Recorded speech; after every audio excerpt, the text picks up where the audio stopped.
Cinema 5D's IBC coverage. Sponsored by B&H, the professional source for all your video needs. Tell us about Flanders Scientific. Where does it come from? Well, so basically Flanders Scientific was founded by myself and my father. My father worked for Barco for 14 years. We then, in 2005, started a distribution company where we sold about 3 or 4 different brands of monitors throughout the Americas. Then in 2008, we basically partnered with another company to make monitors to spec and to basically make our own monitors at this point with features, menu structures, panel selections that we made. And that's kind of where we came from. So we have a long history of broadcast monitors and have really built something that we feel addresses the needs of the market at this point. Okay, Ram, since we often deal with DSLR users and with the indie crowd, a lot of them I think are coming from backgrounds that are more photography based. They have a tendency to want to calibrate the screen with a puck in the way that they used to do with Photoshop. Tell us a little bit about why that might not be the way to go and what you're really about. Yeah, so what we always tell people is something very simple, and that is that your calibration is only ever as good as the probe that you use. The probes that we use are spectroradiometers and some very high-end colorimeters. We're talking about instruments that we use in our calibration cycle on a day-to-day basis that cost anywhere from $12,000 to $30,000 a piece. So what that offers you is some real accuracy. With puck-style probes, what you get is you get something that allows you to get consistent results across the same type of display. So if you have 20 of the same computer monitor, you can get identical results. The problem with those probes is that they don't really give you accuracy to an absolute standard, so to speak.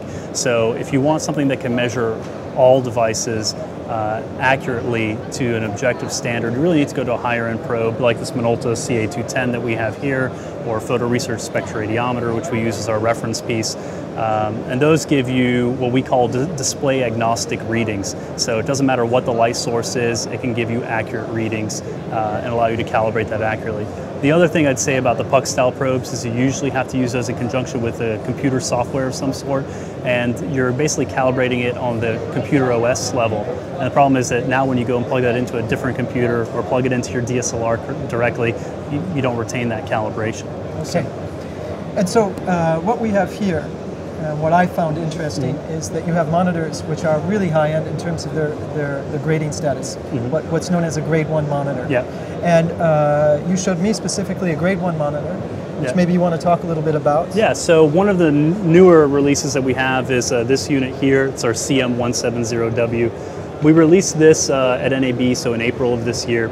What's great about this is that we basically took the performance level of our top-of-line 24-inch color grading monitor and shrunk it down to a 17-inch form factor. So what you have is native 1920-1200 resolution, so you can do HD pixel for pixel. You have a wide gamut unit that can operate in a lot of different color spaces, Rec 709 for HD, but also SMPTE EBU for SD, but also DCI-P3, so you can do digital cinema workflows with this monitor.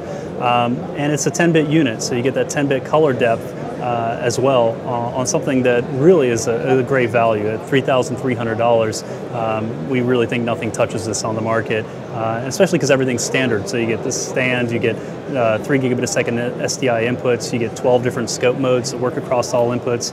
And that's an important distinction between our monitor and a lot of other monitors on the market, is that whether you're monitoring serial digital or you're monitoring HDMI from a 5D, you get your scopes working across all those inputs. You also get all your ancillary features working, so things like exposure check, markers, all that works across every single input, from composite to DVI to 3 gigabit a second SDI.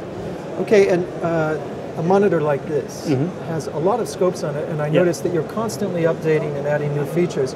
How many scopes do you have, actually? Well, we started with 3 about 3 years ago. Now we have 12. So we have 12 different scope modes, ranging from things like RGB Parade, like we have here, to things like vector scope. With vector scope, we have gain expansion, so if you're shooting charts on screen, you have the ability to zoom in. Very useful. Then you also have things that we added, again, like you said, because of user feedback. We had a lot of these people coming from basically a photography background who said, look, I honestly just don't know how to read a standard waveform or vector scope.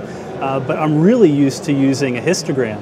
So can you show me that same information in a histogram? And we said, yeah, not a problem. So we added things like the ability to use an RGB overlay histogram, the ability to do a color histogram.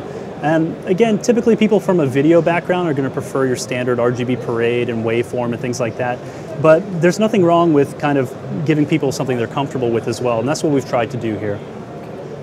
Okay, I understand as well that you have another monitor which is not a great monitor, but is pretty close. Yes. And it seems to be an extremely attractive, affordable monitor for work in the field and the rest. So maybe you could explain a little bit more about that monitor. Yeah, so what we have is basically this 21.5-inch unit. They're called the LM2140W. This has been on our lineup since IBC last year, and it's an extremely popular unit. What a lot of people are doing is they're replacing kind of the old, not necessarily grade 1, but they're old field monitors, they're old 17-inch field monitors that were not native HD, that were maybe 1280 by 768 resolution, things like that, didn't have waveform, didn't have vector scope, and they're replacing it with this. This is a great unit. It's an 8-bit panel, not a 10-bit panel like our top-of-the-line units, but still pretty color accurate. 12 scope mode still built in, so you still have all those features. It's native 1920 by 1080 resolution, so you have that built in. And the nice thing is that even though it's a 21.5-inch unit, it fits inside the same hard shell Pelican case that our 17-inch units shipped in. So it's not any bigger to go on set with. And it's also lighter than most 17-inch units, which is kind of neat. So you have something that basically weighs right at 9 pounds for a 21.5-inch broadcast monitor. So you get all that extra screen real estate on set and no additional weight. Basically, starting October 1st, we're going to have a service center in Lier, Belgium. So kind of centrally located to everybody. That service center will start by offering basic, board repairs if there's an issue, something like that. And then by the end of this year, we're going to start offering calibration services out of that office. Same thing that we've done in the US. So basically, very simple. You pay for shipping to and from the facility, but we offer the calibration for free with the really high-end probes for basically as long as you have the monitor, as often as you like. Monitors are pretty darn stable, especially something like the 2140, the 21.5-inch unit we were talking about. You're looking at maybe every 18 to 24 months you would need a recalibration.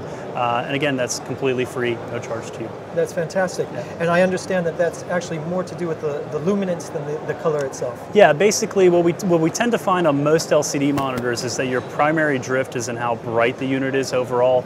Color temperature will drift a little bit over time, but really it's the luminance that you're going to lose most. One thing that we have that's kind of a nice offset on the monitor is just a backlight adjustment, so you can kind of quickly increase that luminance if the monitor becomes too dim on you. But again, that's something that gets taken care of as part of the calibration service as well. Okay, and the last question which I have to ask is, okay, we know that these are sold in the United States. Will they be eventually sold in Europe? Yeah, so we basically sell worldwide from our Atlanta office.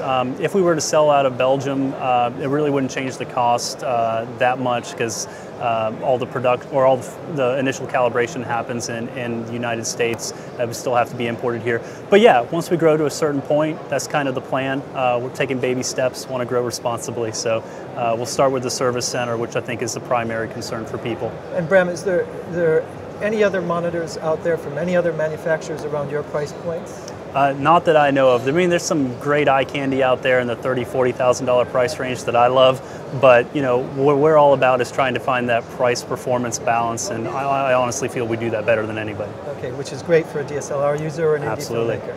Okay, so that's it. Thank you very much. Great. Hey, thanks a lot. Appreciate it.